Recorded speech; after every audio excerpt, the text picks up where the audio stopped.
নমস্কাৰ বন্ধুসকল, welcome to my YouTube channel Assam career jobs. আজি পুনৰ নতুনকৈ চাকৰি আহিলে আৰআৰবি বিভাগৰ ফালৰ পৰা, যিটো ভাৰতীয় ৰেলৱে বিভাগৰ ফালৰ পৰা নতুনকৈ পোষ্টসমূহ মুকলি হৈছে। গ্ৰেড 3 গঠন ল'বলৈ পোষ্টসমূহ মুকলি হৈছে। যদি আপুনি এই পোষ্টসমূহত ইণ্টাৰেষ্টেড হয়, এলিজিবল হয়, আবেদনসমূহ কৰি ল'ব পাৰিব। পোষ্টসমূহত আপুনি কেনেদৰে আবেদন কৰিব, আবেদন কৰিবলৈ আপোনাৰ বয়সৰ সময়সীমা কিমান লাগিব, এপ্লিকেশ্যন ফিজ কিমান কাটিব লাগিব, লগতে পোষ্টসমূহত আপোনাৰ কেতিয়াৰ পৰা আবেদন প্ৰক্ৰিয়াটো ষ্টাৰ্ট হৈছে আৰু কেতিয়ালৈকে লাষ্ট ডেট আছে, সম্পূৰ্ণ তথ্য এই ভিডিঅ'টোত আলোচনা কৰিম। ভিডিঅ'টো শেষলৈকে চাই যাব, অলপো স্কিপ নকৰাকৈ। যদি ভিডিঅ'টো ভাল পায় তেনেহ'লে এটা লাইক কৰিব আৰু মোৰ চেনেলটোলৈ যদি প্ৰথমবাৰ কাৰণে আহিছে তেনেহ'লে চেনেলটো ছাবস্ক্ৰাইব কৰিবলৈ নাপাহৰিব। যিহেতু ইয়াতে দেখিবলৈ পাইছে আৰআৰবি পাৰামেডিকেল ষ্টাফ ৰিক্ৰুটমেণ্ট 2025ৰ ফালৰ পৰা যিসমূহ পোষ্ট মুকলি হৈছে, 434টা পোষ্ট মুকলি হৈছে। এই পোষ্টসমূহত আপুনি অনলাইন মাধ্যমেৰে আবেদন কৰিব পাৰিব। পোষ্টসমূহৰ এটা অভাৰভিউটো দিয়া আছে। ভেকেঞ্চিটো আহিছে ৰেলৱে নৈ ভৰ্তি 2025 এণ্ড 2026ৰ ভৰ্তি হয়। ইয়াতে অৰ্গেনাইজেশ্যনটোৰ নেম হৈছে ৰেলৱে ৰিক্ৰুটমেণ্ট বৰ্ড আৰআৰবি। ইয়াতে পোষ্টটোৰ নাম হৈছে পাৰামেডিকেল ষ্টাফ। ভেকেঞ্চি ডিটেইলছটো দিয়া আছে আপোনালোকৰ, যিহেতু নাৰ্ছিং ছুপাৰিনটেণ্ডেণ্ট ভেকেঞ্চি দেখিবলৈ পাব, ডায়েলিচিছ টেকনিচিয়ান পাব, health and malaria inspector grade 2 দেখিবলৈ পাব, ফাৰ্মাচিষ্ট দেখিবলৈ পাব, ৰেডিঅ'গ্ৰাফাৰ পাব, ইচিজি টেকনিচিয়ান পাব, লেব এছিষ্টেণ্ট গ্ৰেড 2 দেখিবলৈ পাব। ইয়াতে টোটেল পোষ্ট যিহেতু 434টা পোষ্ট মুকলি হৈছে। এপ্লাই মোডটো আপোনালোকে এই পোষ্টসমূহত অনলাইন মাধ্যমেৰে আবেদন কৰিব পাৰিব।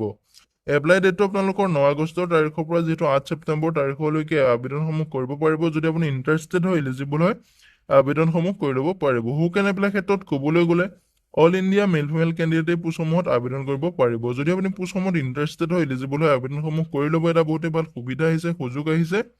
এই সুবিধা সুযোগটো নেহেৰুৱাব। যদি আপুনি ইণ্টাৰেষ্টেড হয়, এলিজিবল হয়, আবেদনসমূহ কৰি ল'ব পাৰিব। ইয়াতে যিটো RRB paramedical staff recruitment 2025ৰ salary ডিটেইলছটো দিয়া আছে আপোনালোকৰ। মন্থলি 21,700 টকাৰ পৰা আৰম্ভ কৰি 44,900 টকালৈকে আপুনি চেলাৰীসমূহ লাভ কৰিব পাৰিব। লগতে আপোনাৰ গেট পেটো এক্সট্ৰাকৈ থাকিব। এতিয়া বয়সৰ সময়সীমা দিয়া আছে। মিনিমাম বয়স আপোনাৰ 18 বছৰ হ'ব লাগিব। মেক্সিমাম বয়সটো আপোনাৰ 40 বছৰলৈকে পোষ্টসমূহত আবেদন কৰিব পাৰিব। এই চিলেকশ্যনটো ইয়াতে লাভ কৰিব পাৰিব। যদি আপুনি SC ST হয় তেনেহ'লে আপুনি 5 বছৰকৈ চিলেকশ্যন লাভ কৰিব পাৰিব।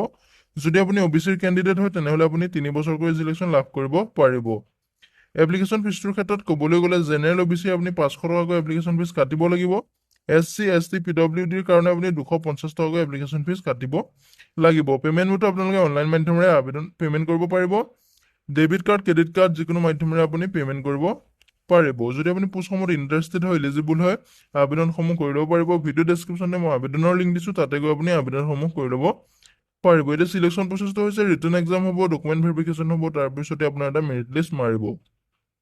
এডুকেশ্যন কোৱালিফিকেশ্যনৰ ক্ষেত্ৰত ক'বলৈ গ'লে 12 পাছ, ডিপ্ল'মা এণ্ড ডিগ্ৰী থাকিলে আপুনি পোষ্টসমূহত আবেদন কৰিবলৈ ইলিজিবল হ'ব। ইম্পৰ্টেণ্ট ডকুমেণ্ট যিহেতু আপোনালোকৰ পাছপৰ্ট চাইজ ফটোগ্ৰাফ লাগিব, ছিগনেচাৰ লাগিব, আধাৰ কাৰ্ড লাগিব, এডুকেশ্যন চাৰ্টিফিকেট লাগিব, কাষ্ট চাৰ্টিফিকেট লাগিব, এজ প্ৰুফ লাগিব। এই ধৰণৰ আপোনাৰ ডকুমেণ্টসমূহ লাগিব। যদি আপুনি পোষ্টসমূহত ইণ্টাৰেষ্টেড হয়, এলিজিবল হয়, আবেদনসমূহ কৰি ল'ব। যিহেতু এটা বহুতেই ভাল সুবিধা আহিছে, সুযোগ আহিছে, সুবিধা সুযোগটো নেহেৰুৱাব। যদি আপুনি আবেদন কৰিম বুলি ভাবিছে, ভিডিঅ' ডেছক্ৰিপশ্যনতে মই আবেদনৰ লিংক দিছোঁ, তাতে গৈ আপুনি আবেদনসমূহ কৰি ল'ব পাৰিব। ষ্টাৰ্টিং ডেটটো যিহেতু আপোনালোকে গম পাইছে, 9 আগষ্টৰ তাৰিখৰ পৰা পোষ্টসমূহত আবেদন প্ৰক্ৰিয়াটো ষ্টাৰ্ট হৈ গৈছে। লাষ্ট ডেটটো আছে আপোনাৰ 8 ছেপ্টেম্বৰ তাৰিখলৈকে লাষ্ট ডেট আছে।